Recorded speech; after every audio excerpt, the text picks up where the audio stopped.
Now we're going to talk about election anxiety. Look, the election is still 9 months away, but a lot of people have anxiety about this election, and we're now going to talk with an expert who's going to share some advice for stress management ahead of presidential races. Javier Pérez, who's a legal expert. Counselor, how are you tonight? I'm doing well. How are you? Couldn't be better. Couldn't be better. Now, how much anxiety do we have in this election compared to other elections? I know that's very difficult, very subjective type of poll question I'm asking you, but are we all going to be going through some tough times in the next few months, I suspect? I think so, unfortunately, and only increasing as we get closer to. It really is kind of occupying a lot of the news cycle and kind of on everybody's minds, and it certainly is, a stressful topic. Well, how much of the stress actually occurs as a consequence of the fact that we have two candidates who most of the public doesn't want to, assuming that Joe Biden will be the Democratic nominee and assuming that Donald Trump will be the Republican nominee, and things can happen, obviously things can change, and hopefully nothing bad would happen to anybody for it to change, but political races sometimes, even when it appears that they're inevitable, some surprise can happen, whatever. How much of that do you think is attributed to the fact that a vast majority of the American public on both sides, Democrat, Republican, and independents in the middle, I don't think want to see this rematch? No, it's true. I think that is a large part of people's anxiety about this issue. And I think it really is a function of sort of this feeling of helplessness. Like, this is all we got. You got to choose between what's presented.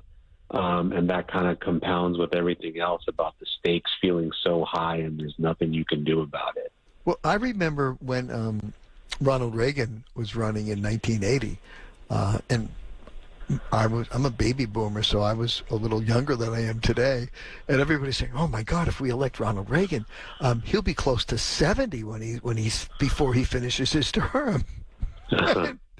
Either one of them who get elected, Biden's in his 80s now, but Trump would be in his 80s if he were to be reelected in 2024. I'm a pretty good historian. America has never had two presidents, a current president and a former president, running against one another. You got to go back to the 1880s when Grover Cleveland and Benjamin Harris had three face-offs. Yeah, I mean, this is certainly turning out to be rematch, certainly of the century so far.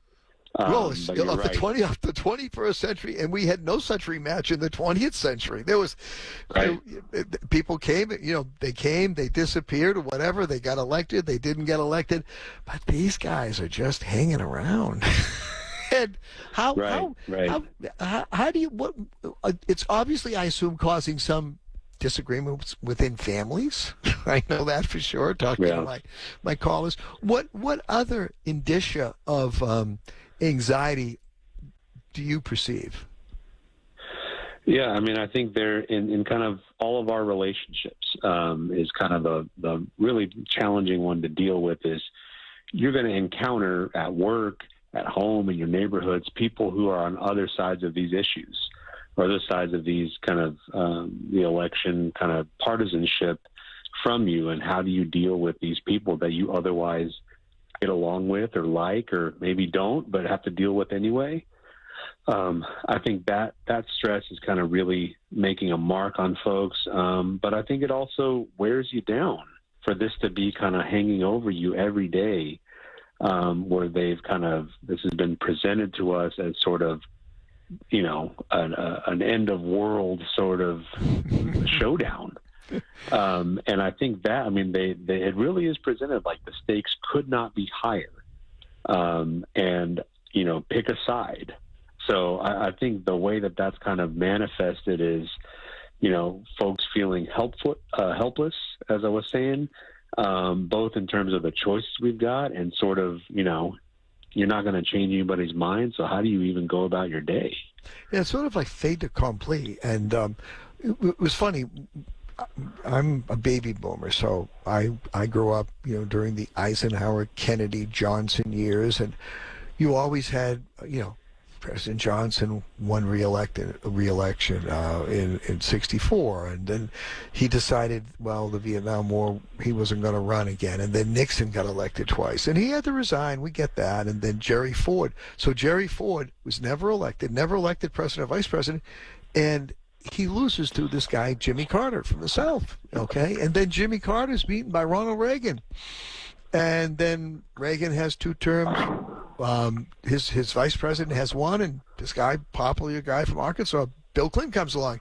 He has 2 terms, and then the Bush family kind of regains the throne with 2 terms, and then President Obama breaks molds, and he has a couple of terms, and then Donald Trump comes in, outsider, gets elected, and then in 20, it's like this death match between the old guard and the outsider. And it almost comes back to, to me, I'm thinking, I don't know if you're much of a boxing fan, but Joe Frazier, Muhammad Ali fights, or Muhammad Ali, George Foreman rematches. It's almost like, I don't know, it's almost like a death struggle. Maybe their age has something to do with it too. Am I hitting on any themes there that you think are relevant?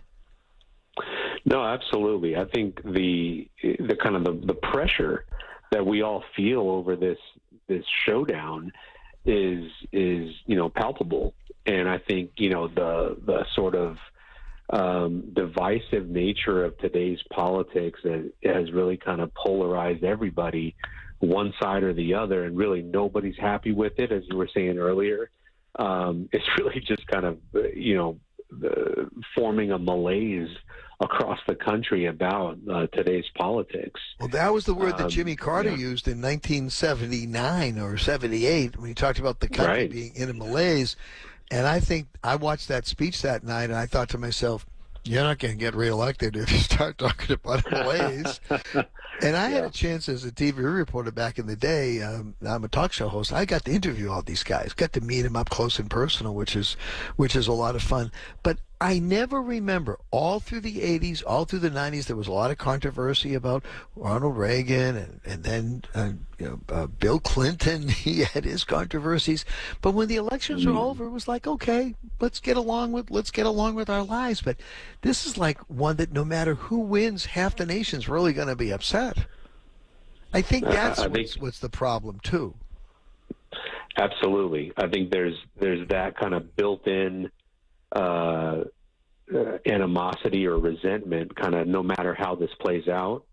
And I think we're still kind of all of the sort of remnants we've got from even the 2020 election, whether it's the criminal prosecutions, January 6th, like we're still living in that era historically.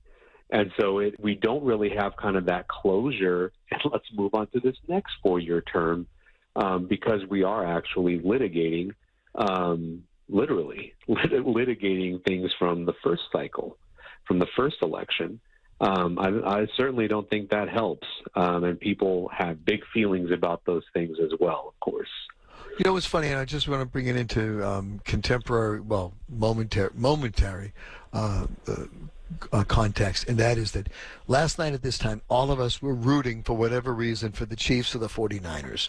I was rooting for the 49ers because I thought the Brock Purdy story was great. The last guy chosen, now a Super Bowl quarterback, and I'm rooting for who was the underdog, although they were a 2-point favorite.